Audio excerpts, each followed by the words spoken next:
Hi guys, நம்ம இப்போது ages problems பார்க்கலாம். என்ன கொடுத்துருக்காங்க அப்படின்னா, ஃபஸ்ட்டு இது ப்ரிலிம்ஸ்க்கான ப்ராப்ளம். ஓகேவா? இப்போது என்னென்னா, the ratio of A's age 4 years hence to B's age 7 years ago. அதோட ரேஷியோ உங்களுக்கு என்ன கொடுத்துருக்காங்க, 20:21 கொடுத்துருக்காங்க.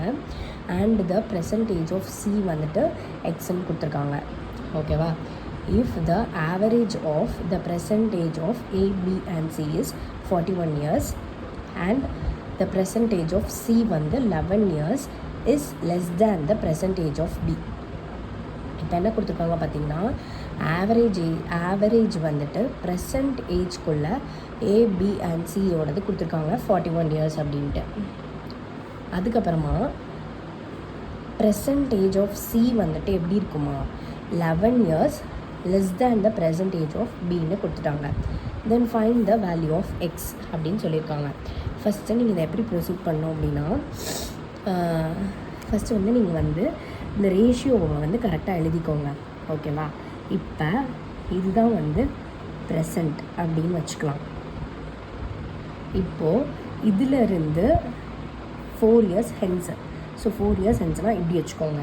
ஓகேவா? அப்போ A + 4 அதோட ரேஷியோ உங்களுக்கு 20 கொடுத்துருக்காங்க. அதுக்கப்புறம் என்ன கொடுத்துருக்காங்க, B 7 years ago. அப்போ B 7 years agoனா ப்ரெசண்ட்லேருந்து -7, ப்ரெசண்ட்லேருந்து +4. ஸோ இப்போ நீங்கள் இதை தனியாக எழுதிக்கோங்க. A + 4 = B - 7. இதோட ரேஷியோ தான் உங்களுக்கு என்ன கொடுத்துருக்காங்க, 20:21 கொடுத்துருக்காங்க. அதுக்கப்புறம் சியை எக்ஸ்ன்னு வச்சுக்க சொல்லியிருக்காங்க. ஓகே, அடுத்து என்ன கொடுத்துருக்காங்க, average age of present age of ABC 41. நம்ம எப்பயுமே A + B + C இதோட ஆவரேஜ் உங்களுக்கு என்ன கொடுத்துருக்காங்க, 41 கொடுத்துருக்காங்க. அப்போ A + B + C 123. ஓகேவா? இப்போ நீங்கள் என்ன பண்ணணும் அப்படின்னா, இந்த பார்ட்டை நீங்கள் கரெக்டாக எழுதணும். ஓகேவா? இப்போ ரேஷியோ உங்களுக்கு இதில் தானே கொடுத்துருக்காங்க. ஸோ இந்த ரேஷியோவை நீங்கள் ப்ரெசன்ட் ஏஜுக்கு கொண்டு போகணும் அப்படின்னா, இந்த +4 என்ன பண்ணணும், நீங்கள் -4 பண்ணணும். ஏன்னா இது ஆல்ரெடி 4 years ஹென்ஸில் இருக்குது. ஸோ இதை நம்ம ப்ரெசன்ட் ஏஜுக்கு கொண்டு போகும்போது -4ன்னு போகும். இப்போது எப்போயுமே இங்கே ஒரு வேரியபிள் இருக்கும் ரேஷியோனால். ஸோ நீங்கள் இங்கே எக்ஸ்ன்னு வைக்க வேண்டாம், இங்கே கேன்னு வச்சுக்கோங்க. ஸோ உங்களுக்கு ஏயோட ப்ரெசன்டேஜ், பியோட ப்ரெசன்டேஜ், சியோட ப்ரெசன்டேஜ். ஏவோட ப்ரெசன்டேஜ் என்ன, இப்போது 20K. ப்ரெசன்டேஜ் தானே நம்ம 4லேருந்து ப்ரெசண்ட்டுக்கு போக போகிறோம். ஸோ -4 பண்ணிக்கோங்க. ஸோ B -7ல் இருக்குது. அதை ப்ரெசன்டேஜ் கொண்டு வரணும்னா ரேஷியோவிலேருந்து +7. சிக்கு உங்களுக்கு என்ன கொடுத்துருக்காங்க, சியோட percentage 11 years less than the percentage of B. பியில் இருந்து 11 years லெஸ்ன்னு கொடுத்துருக்காங்க. ஓகேவா? இப்போ நீங்கள் B ஆல்ரெடி என்ன கண்டுபிடிச்சி வச்சுருக்கீங்க, 21K + 7 -11 -11. ஓகேவா? இப்போ நீங்கள் என்ன பண்ணணுன்னா, இதை C = +7 -11னா உங்களுக்கு என்ன வரும், 21K - 4ன்னு வரும். 21K - 4.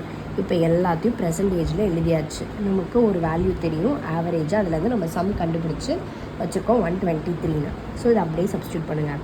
21K - 4 + 21K + 7 + 21K - 4 = 123. ஓகேவா? இப்போ -4ம் -4ம் சேர்த்தா -8. 7 இப்போது -8 + 7 அப்படின்னா நமக்கு என்ன வரும், 1 வரும். நம்ம பெரிய நம்பர் மைனஸில் இருக்கிற -1. So 21K 21K. So 20 21 21. So என்னது உங்களுக்கு 62. So 62K - 1 = 123. So 62K = 123 + 1. 62K 124. அப்போ K = 124/62. ஸோ இதை நம்ம கேன்சல் பண்ணோன்னா எத்தனை டைம்ஸில் வருது, 2 times. இப்போ கேயோட வேல்யூ 2ன்னு கண்டுபிடிச்சாச்சு. நம்மளுக்கு கொஸ்டினில் என்ன கேட்டிருக்காங்க, ஃபைண்ட் த வேல்யூ ஆஃப் எக்ஸ்ன்னு கேட்டிருக்காங்க. இதில் நம்மக்கிட்ட வந்து என்ன கேட்டிருந்தாங்க அப்படின்னா வேல்யூ ஆஃப் எக்ஸ் வந்து கேட்டிருந்தாங்க. வேல்யூ ஆஃப் எக்ஸ்னால் நம்ம வந்து சியோட வேல்யூ தான் நம்ம கண்டுபிடிக்கணும். ஸோ என்ன பண்ணுறோன்னா நமக்கு வந்து சிக்கு வந்து நம்ம என்ன எழுதியிருக்கோம், B-11. அதாவது சியோட பெர்சன்டேஜ் வந்து 11 years less than the percentage of B அப்படின்னு கொடுத்தனால நம்ம வந்துட்டு B-11ன்னு போட்டிருக்கோம். B-11னால் நீங்கள் டேரெக்டாக வந்து 21K - 4 இதுலேயும் போடலாம். அப்படி இல்லைனா பியை கண்டுபிடிச்சி அதிலேருந்து நீங்கள் போடலாம். நான் உங்களுக்கு வந்து ரெண்டுமே பண்ணி காமிக்கிறேன். ஸோ கேவோட வேல்யூ என்னது 2. So 21 into 2 + 7. ஸோ உங்களுக்கு என்ன வரும், 42 + 7 வந்து 49 வந்து B49. ஸோ C வந்து என்னது B-11 which is equal to 49 - 11 which is equal to 38. இது தான் உங்களோட ஆன்சர். நீங்கள் எப்படி கண்டுபிடிச்சாலும் இதுதான் வரும். ஆர்எல்ஸ் நீங்கள் டேரெக்டாக Cயில் வந்து 21 into 2 - 4 அதாவது 21K - 4ல் டேரெக்டாக சப்ஸ்டியூட் பண்ணியிருக்கேன். பார்த்தீங்கன்னா 42 - 4 இதில் பார்த்தோன்னா நமக்கு 38. இதுதான் இந்த சம்மோட ஆன்சர். ஓகே.